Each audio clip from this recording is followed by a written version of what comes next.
우리 성도님들 혹시 퍼즐 해보신 적 있으십니까? 퍼즐? 다들 안 해보셨나 봅니다. 반응들이 없으시네요. 저도 퍼즐을 개인적으로 별로 좋아하지 않습니다. 거의 저 혼자 해본 적이 없어요. 근데 제 의지와 상관없이 퍼즐을 해야만 하는 경우가 생겼습니다. 바로 제 조카였습니다. 제 조카가 큰아빠 같이 하자, 그래서 퍼즐을 들고 왔어요. 그래서 퍼즐을 해봤습니다. 처음에는 좀 작은 피스 몇 개짜리 가져왔어요. 쉽게 했습니다. 근데 얘가 점점 크고 조각이 많은 것들을 가져오기 시작하더라고요. 체면이 있지 열심히 뒀습니다. 근데 점점 어려워지더라고요. 퍼즐을 맞춘다는 게 그렇게 쉽지는 않았습니다. 그래도 할만했습니다. 그런데 이렇게 퍼즐을 맞추다가 가끔 어쩌다 한 번씩은 되게 허탈해질 때가 있었습니다. 되게 열심히 맞췄는데 어떠한 경우냐면 다 맞췄는데 한 조각이 없는 거예요. 한 조각이 없어서 이 퍼즐을 완성할 수가 없는 겁니다. 그래서 이럴 때가 제일 허탈했어요. 허무하기도 하고. 이런 경험들이 우리 성도님들에게 있으신지 모르겠습니다. 혹시 우리 성도님들 퍼즐이 언제 시작됐는지 아시나요? 퍼즐은 생각보다 그렇게 오래되지는 않았습니다. 누가 최초로 시작했는지는 특정할 수는 없다고 합니다. 그런데 가장 먼저 했을 것이라고 인정받는 사람이 있습니다. 영국 런던의 지도 제작자인 존 스필버레이입니다. 1960년경 자신의 자녀들에게 집의 위치를 알려주기 위해서 자신이 지도를 그리고 그것을 나무판에 올려놓고 잘랐습니다. 조각조각 자르고 아이들에게 그것을 맞춰보게 한 것이죠. 집의 위치를 찾게 하기 위해서. 이것이 최초의 퍼즐이라고 인정을 받고 있습니다. 그리고 이것은 퍼즐이라는 놀이가 되었습니다. 근데 처음 이 퍼즐이 나왔을 때는 아무나 즐길 수가 없었습니다. 너무나도 비싸서 한 조각 한 조각 일일이 잘라내야 했기 때문에 가격이 비쌌습니다. 그래서 상류층 사람들만이 즐길 수 있는 놀이였다고 합니다. 그런데 이 퍼즐이 대중적으로 퍼지는 일이 생겼습니다. 그것은 바로 1930년대 대공황으로 인해서 실업률이 증가했을 때 사람들이 그 상실감을 달래고자 퍼즐을 하는 사람들이 급속하게 늘었다고 합니다. 이 퍼즐을 맞추면서 자신의 인생을 이 퍼즐에 투영한 것입니다. 지금은 비록 아무것도 없고 고난의 영석이지만 이 퍼즐을 맞춰 나가며 마침내 완성이 되듯이 자신의 인생도 언젠가는 이 고난의 퍼즐을 끝내고 완성될 날이 올 것이라는 기대감 때문이었다고 합니다.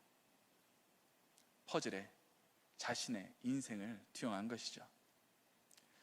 그러나 이 퍼즐, 우리의 인생이 바로 이 퍼즐이 아닐까요?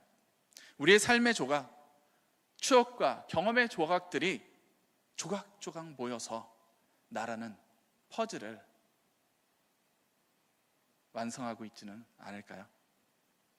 우리는 이 땅에 태어나면서부터 이 퍼즐을 시작했습니다.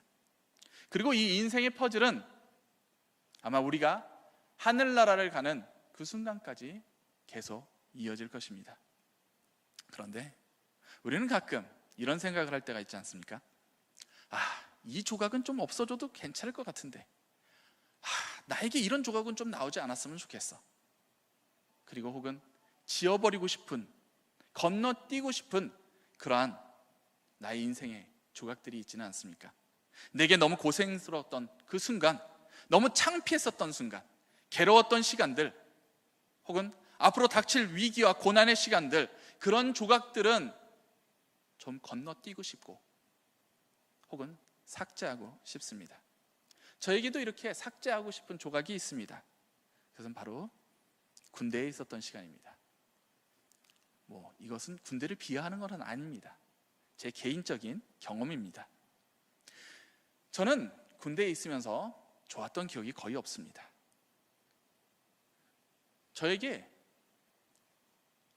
저의 삶이 완전히 변하는 계기가 군대에서 있었는데, 그것은 제 잠기가 굉장히 밝아졌다는 것입니다.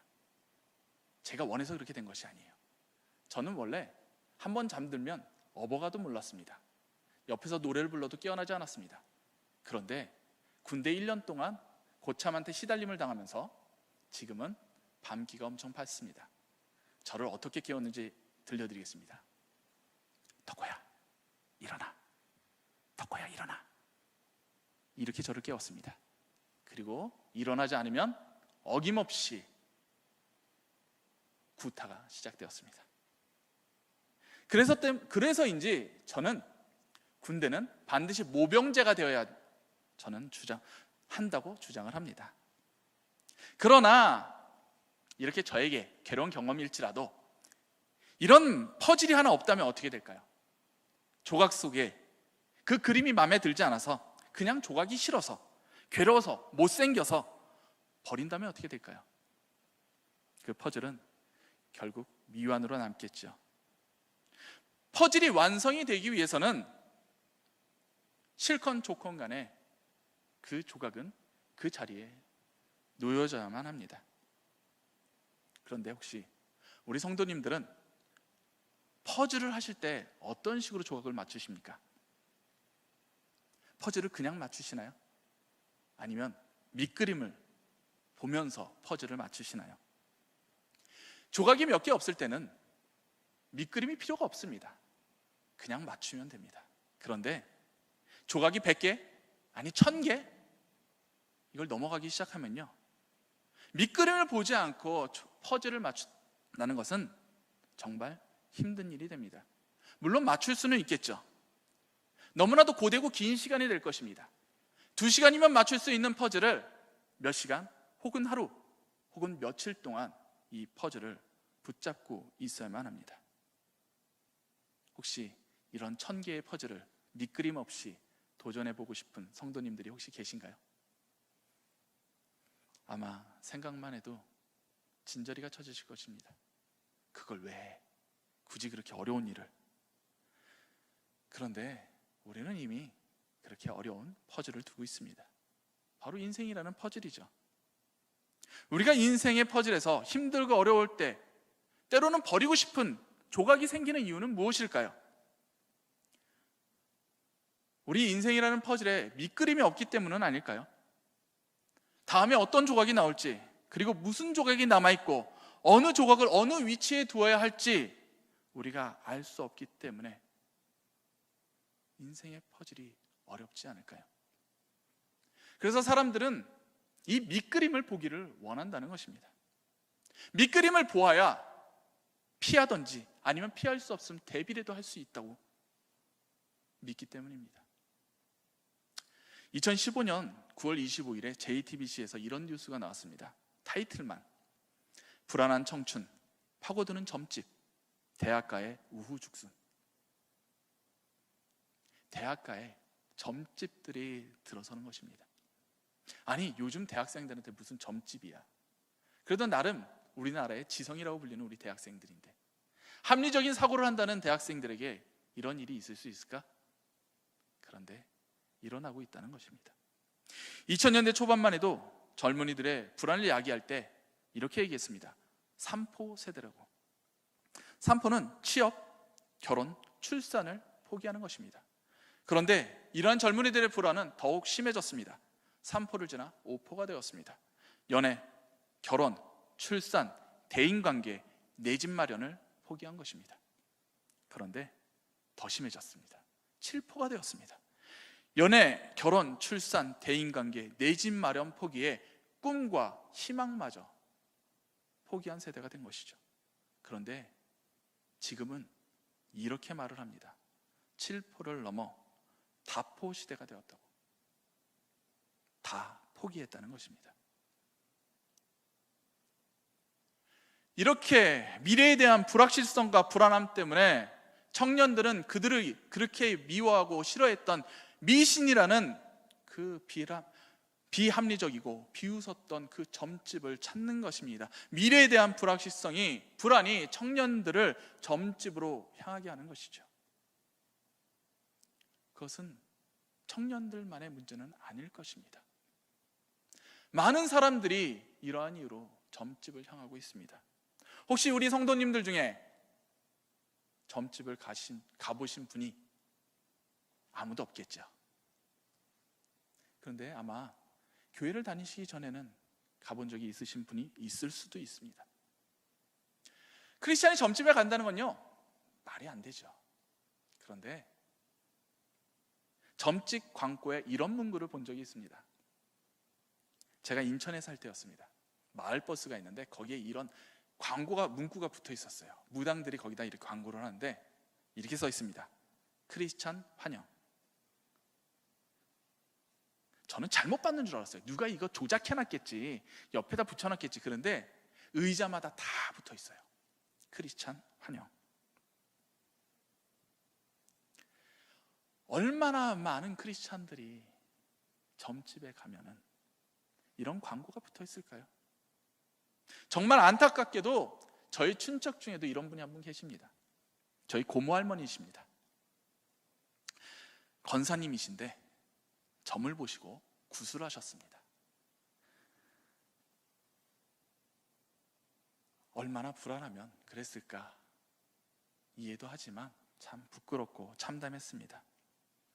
미래에 대한 불안, 현실에 대한 걱정, 좋은 일이 있을지 나쁜 일이 있을지 우리의 인생을 알기 위해서, 밑그림을 보기 위해서 불안한 마음에 점집을 찾는 것입니다. 시편 1절에 시인은 이렇게 고백을 합니다. 여호와여 어찌하여 멀리 서시며 어찌하여 환난 때에 숨으시나이까. 이 시편 기자의 고백이 불안한 세대들의 마음이 아닐까요? 하나님이 멀게만 느껴지고 고난과 불안 속에서 마치 내가 버려진 것 같기만 하고 하나님의 임재가 늘 느껴지지 않기 때문에 불안감에 점집을 찾는 것은 아닐까요? 그런데 이런 불안 가운데 있는 이 세대를 향해서 하나님께서는 이렇게 말씀하십니다. 오늘 본문 14절 15절 말씀입니다. 오직 시온이 이르기를 여호와께서 나를 버리시며 주께서 나를 잊으셨다 하였거니와 여인이 어찌 그 젖 먹는 자식을 잊겠으며 자기 태에서 난 아들을 긍휼히 여기지 않겠느냐. 그들은 혹시 잊을지라도 나는 너를 잊지 아니할 것이라. 여기 계시는 대부분의 성도님들은 부모님이십니다. 혹시 내 자식을 잊어보신 적이 있으십니까? 내 자식이 없다고 생각해 보신 적이 있으십니까? 부모가 어찌 자식을 잊을 수 있습니까? 하나님께서도 우리를 결코 버린 적이 없다고, 잊은 적이 없다고 말씀하십니다. 저도 이번에 딸이 태어났습니다. 얼마나 이쁜지 모릅니다. 저를 닮아서 더욱 이쁜 것 같습니다. 반응들이 제가 그런데 이렇게 이쁜 딸을 잊을 수가 있을까요? 물론 지금 설교를 하는 이 와중에 딸을 생각할 수는 없습니다. 하지만 저는 이 하루를 살아가면서 딸을 잊지 않습니다. 제일 먼저 들어가면은 딸을 먼저 안아듭니다. 밥을 먹었는지 먹지 않았는지 항상 딸을 살핍니다. 안아주려고 합니다. 그뿐입니까? 아무리 바쁘더라도 딸을 찾습니다. 그리고 저는 제 딸의 사진을 핸드폰 배경화면에 해놨습니다. 매일같이 보려고요. 그뿐입니까? 제 책상의 파티션에는요 제 딸의 사진이 걸려 있습니다. 제가 꽂아놓은 것이죠. 왜? 항상 보려고. 항상 제 딸을 보고 싶어서 저는 배경화면에 사진으로 다 걸어놓는 것입니다. 아마 다들 해보셨을 겁니다. 그래서 하나님께서는 이렇게 말씀하십니다. 16절에 내가 너를 내 손바닥에 새겼고 너희 성벽이 항상 내 앞에 있나니. 우리를 언제나 보기 위해서 손바닥에 새기셨다고 말씀하십니다. 손바닥에 글로 쓴 것이 아니에요. 돌에다가 글자를 파서 새겨 넣듯이 손바닥에 새기셨다고 말씀하십니다. 어느 순간도 아니 절대 나를 잊지 않겠다는 하나님의 분명한 말씀이신 것입니다. 하나님은 우리를 잊지 않으시는 분이십니다. 어느 순간에도 나를 잊지 않으시고 기억하시는 분이십니다. 그런데 그분께서 또 이렇게 말씀하십니다. 시편 48편 14절 말씀입니다. 이 하나님은 영원히 우리 하나님이시니 그가 우리를 죽을 때까지 인도하시리로다. 언제까지 인도하신다고요? 우리가 죽을 때까지 평생에 나를 인도하시는 분이시라고 말씀하십니다. 내가 버려진 것 같고 멀리 떨어져서 혼자 있는 것 같고 하나님의 임재가 느껴지지 않을지라도 하나님은 평생에 나를 인도하고 계신다고 시편 기자는 고백하고 있는 것입니다. 창세기 12장 1절에 여호와께서 아브라함에게 이르시되 너는 너의 고향과 친척과 아버지의 집을 떠나 내가 내게 보여줄 땅으로 가라. 아브라함은 하나님의 이 명령에 자신의 집을 떠납니다. 자신의 집을 떠난다는 것은요, 자신의 생명을 맡기는 것입니다. 본토 친척 아비집을 떠난다는 것은 자신의 부와 안녕이 보장된 것을 떠난다는 것입니다. 아무리 더 좋은 것, 큰 민족을 이룬다 하더라도 확실하게 보장된 미래를 놔두고 불확실한 미래에 자신을 맡긴다는 것은 쉬운 일이 아닙니다. 가끔 자신의 꿈을 위해서 자신의 보장된 직업을 버리고 꿈을 쫓는 사람들이 있습니다. 가끔 연예인들 보면 삼성 회사 다니다가 그만두고 배우를 시작하는 분들이 가끔 있습니다. 그런 분들이 그런 꿈을 쫓을 수 있는 이유는 무엇입니까? 강한 신념, 의지가 없다면요, 이런 불확실한 미래에 도전하는 것은 불가능하다는 것입니다. 아브라함이 확실한 보장을 버리고 떠날 수 있었던 이유는 하나님에 대한 강한 신뢰와 믿음이 있었기 때문입니다.